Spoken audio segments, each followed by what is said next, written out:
సత్య టాక్స్కు స్వాగతం. నేను సిహెచ్వి సత్యనారాయణ. ఇప్పుడు ప్రజాస్వామ్యంలో జనాభా లెక్కలు, జనాభా ఎంతమంది ఉన్నారు దేశంలో అనేది తీసుకోవడం అనేది చాలా ఇంపార్టెంట్. ఎందుకంటే మన ఇంట్లో కుటుంబ సభ్యులు ఎంతమంది ఉంటారో వాళ్ళకి తగిన వనరులు, సరుకులు ఇవన్నీ మనం ఎట్లా సమకూర్చుకోవాలో అట్లాగే ఇప్పుడు దేశ జనాభాను కూడా లెక్క చేసుకోవాలి. ఆ లెక్క ప్రకారం అసలు ఏ ఏరియాలో, ఏ రాష్ట్రాల్లో ఎక్కువ మంది ఎవరున్నారు, అసలు ఒక ప్రణాళికాబద్ధమైన ఒక ప్లానింగ్ ఇవన్నీ చేయాలంటే జనాభా లెక్కలు తీసుకోవటం అవసరం. అయితే దేశంలో చాలా కాలంగా చాలా కాలంగా ఈ జనాభా లెక్కలు తీయటం అనేది ఒక డిలే అయిపోతుంది. ఇప్పుడు ఎప్పుడో 2021న తీసుకోవాల్సిన జనాభా లెక్కలు ఇప్పుడు 2028కి కానీ తీసుకోలేవని చెప్పేసి నిన్న కేంద్ర కేబినెట్ నిర్ణయం తీసుకుంది. దానికి సంబంధించి 11,000 కోట్లు కేటాయించింది. ఇప్పుడు దీనివల్ల ఏమవుతుంది, నియోజకవర్గాల పునర్వ్యవస్థీకరణ, ఈ ఓటర్ల జాబితాని సవరించడం ఇవన్నీ కూడా మూలపడుతున్నాయి.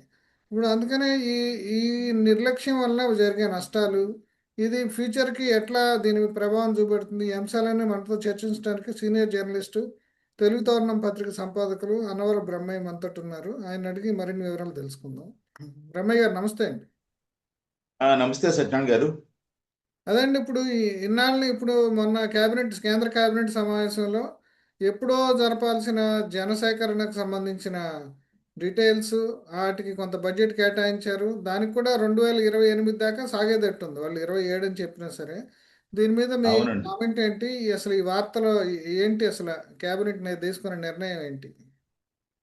యాక్చువల్గా ఈ డీలిమిటేషన్ యాక్ట్ అనేది మనకి స్వతంత్రం వచ్చిన తర్వాత 1952లో ఏర్పడిందండి. డీలిమిటేషన్ కమిటీ అనేది, కమిషన్ అనేది. దీనికి సంబంధించి అసలు దీని ఉద్దేశం ఏంటంటే జనాభా పెరుగుదల బట్టి, ఇందాక మీరు ఇంట్రోలో చెప్పినట్టుగా జనాభా పెరుగుదలను బట్టి దృష్టిలో పెట్టుకొని అక్కడ పార్లమెంట్లో సభ్యత్వానికి సంబంధించి ప్రాతినిధ్యం కూడా పెంచడం, అసెంబ్లీలో ప్రాతినిధ్యం పెంచడం అనే యొక్క ప్రధానమైన ఉద్దేశం దీనికి సంబంధించి. ఇందుకు వాళ్ళు చేసుకున్నటువంటి అంశం అంటే ప్రతి 10 ఏళ్లకు ఒకసారి జనాభా లెక్కలు సేకరణ జరుగుతుంది. కాబట్టి జనాభా లెక్క సేకరణను బట్టి కాన్స్టిట్యున్సీలు, అసెంబ్లీలో అయితే ఎమ్మెల్యే కాన్స్టిట్యున్సీలు, అట్లా పార్లమెంట్లో అయితే లోక్సభకు సంబంధించిన కాన్స్టిట్యున్సీలు పెంచాలి అన్నది ఈ యొక్క చట్టం యొక్క ఉద్దేశం దీనికి సంబంధించి. అయితే ఇదంతా మొదటిసారి 52 తర్వాత 63లో జరిగింది. ఎందుకంటే 52 తర్వాత జరిగినటువంటిది 61లో జనాభా సేకరణ జరిగింది కాబట్టి దాన్ని బేస్ చేసుకుని 63లో యాక్చువల్గా దీనికి సంబంధించి జరిగింది. అయితే 63లో జరగడానికి ముందు మధ్యలో 1956లో కూడా జరిగింది. ఎందుకు జరిగింది అంటే 1956లో అంతకుముందు మన రాజ్యాంగంలో ద్విసభ కాన్స్టిట్యున్సీలు ఉండేవి.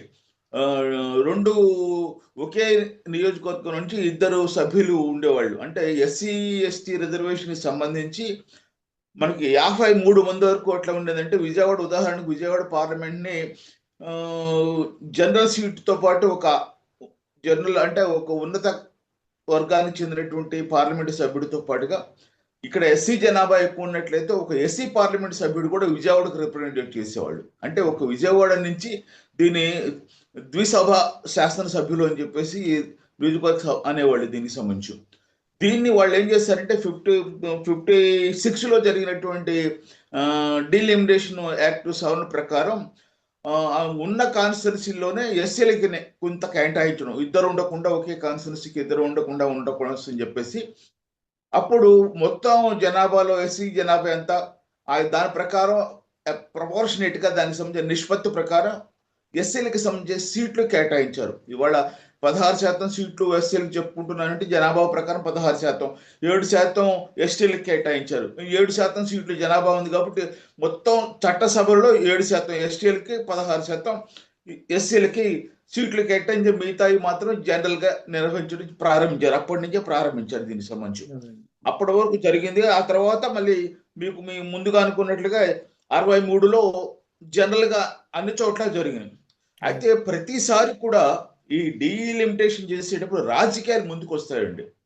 మనకు ఉదాహరణకి కాంగ్రెస్ పార్టీ బలంగా ఉన్న చోట్ల వాళ్ళు కదల్చకుండా ఉండటం, లేదు కాంగ్రెస్ పార్టీ బలహీనంగా ఉన్న చోట ప్రతిపక్షాలు బలంగా ఉన్నాయనుకోండి, ప్రతిపక్షాన్ని బలంగా ఉన్నటువంటి కాన్స్టిట్యున్సీని బలహీనం చేయడం కోసం ఉదాహరణకి 7 అసెంబ్లీ స్థానాలు ఉంటాయి పార్లమెంట్లో.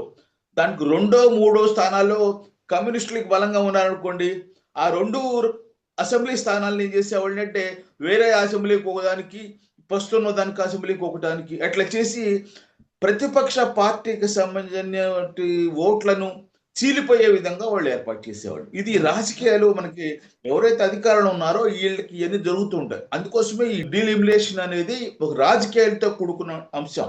అంటే ఇప్పుడు దీనికి డీలిమిటేషన్ కమిషన్ ఇప్పుడు ఇట్లా వీళ్ళు ఇష్టం వచ్చినట్టు చేయటం, అవకాశవాదంగా చేయటం, దీన్ని ఏమీ పట్టించుకునే అధికారాలు లేవా దానికి?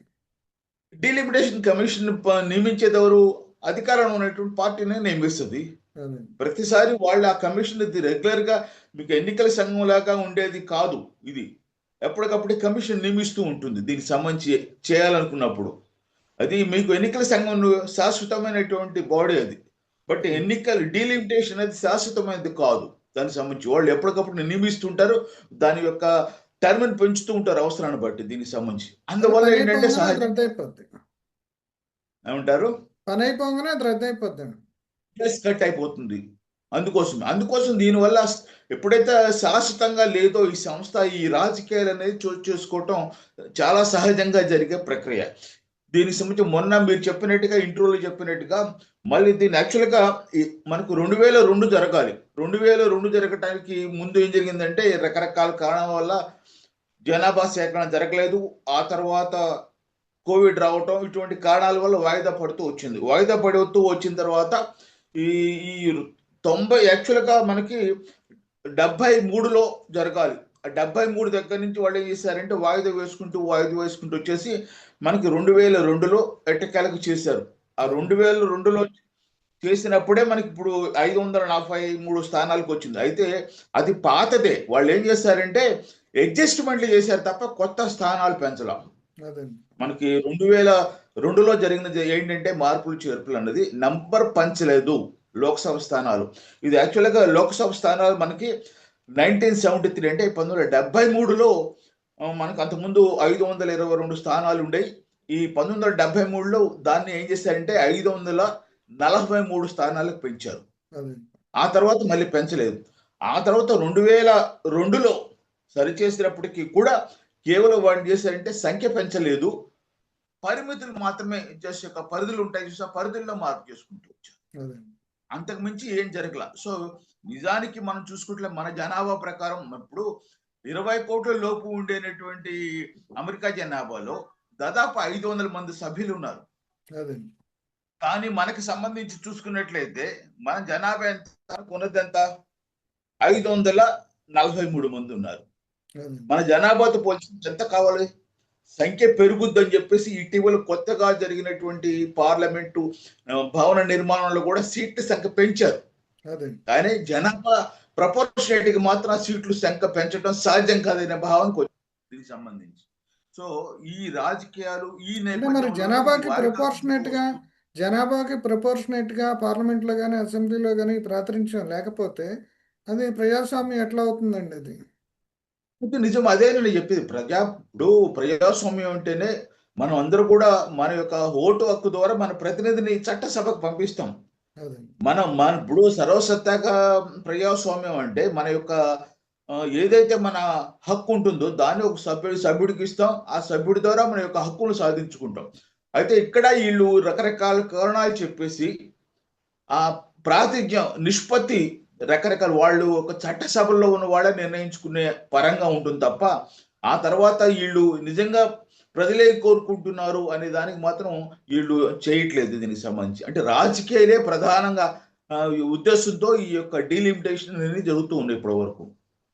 అంటే ఇప్పుడు రేపు 2028కి జనాభా లెక్కేస్తే అంటే ఇప్పటికే 150 కోట్లు దగ్గర దగ్గర అన్నారు. 2028 కంటే ఇప్పుడున్న రేటు ప్రకారం ఇంకా జనాభా పెరుగుతుంది. ఆ పెరిగిన జనాభాకి తగిన విధంగా ఇప్పుడు నియోజకవర్గాలు పెంచడం అనేది బహుశా జరగదేమో మీరు చెప్పినట్టు చూస్తే. ఎందుకంటే దానికి ఏదో ఫార్ములా పెట్టుకుని దాన్ని లిమిట్ చేసిన. ఇప్పుడు మీకు అదే కదా, మీకు తమిళనాడు వాళ్ళు ఏం చెప్తున్నారంటే జనాభా పాపులేషన్ ప్రకారం సౌత్ ఇండియా మొత్తం కూడా జనాభా తగ్గిపోయిందండి. ఇది కుటుంబ నియంత్రణ కారణంగా జనాభా తగ్గిపోయింది సౌత్ ఇండియాలో. ఏదైతే ఆంధ్ర, తమిళనాడు, తెలంగాణ, కర్ణాటక, కేరళ రాష్ట్రాల్లో జనాభా సంఖ్య పెరిగింది. ఎక్కడైతే కుటుంబం సక్రమంగా వినియోగం జరగలేదో పద్ధతి ఉత్తరప్రదేశ్ కానీ అట్లాగనే కొన్ని రాష్ట్రాలు ఉన్నాయి దీనికి సంబంధించి వాళ్ళకి జనాభా నియంత్రణ జరగలే. జనాభా విపరీతంగా పెరిగిపోయింది. అంటే రేపొద్దున పార్లమెంట్లో ఈ జనాభా ప్రాతిపదికన కనుక నియోజకవర్గాలు విభజన జరిగితే మొత్తం మెజారిటీ స్థానాలు ఉత్తరప్రదేశ్ అట్లయిన ఉత్తర భారతదేశానికి వెళ్ళిపోతాయి. అందుకోసమే తమిళనాడు ముఖ్యమంత్రి స్టాలిన్ అభ్యంతరం పెట్టాడు. జనాభా ప్రాతిపదికన నియోజకవర్గాలు ఎంపిక చేయడం అనేది కరెక్ట్ కాదు అని చెప్పేసి ఆయన చెప్తున్నాడు దానికి సంబంధించి.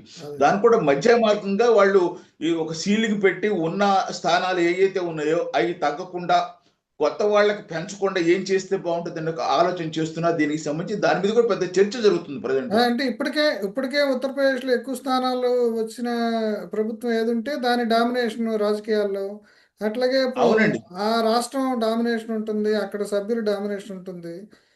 అవునండి. సౌత్ ఇండియా వాళ్ళకి వాళ్ళ ఏమైనా డిమాండ్స్ పెట్టాలన్నా, ఏమైనా చేయాలన్నా, లేదంటే మంత్రి పదవులు రావాలన్నా వాళ్ళకి అవకాశాలు లేకుండా పోతున్నాయి కదా. నిజమండి, చాలా అన్యాయం జరుగుతుందండి. స్టాలిన్ తీసుకొచ్చిన అంశం ముఖ్యంగా ఇంతకుముందు మీకు గుర్తుందే ఉంటుంది. ఉత్తరప్రదేశ్ రాష్ట్ర విభజన జరగక ముందు 120 స్థానాలు ఉండి అవును.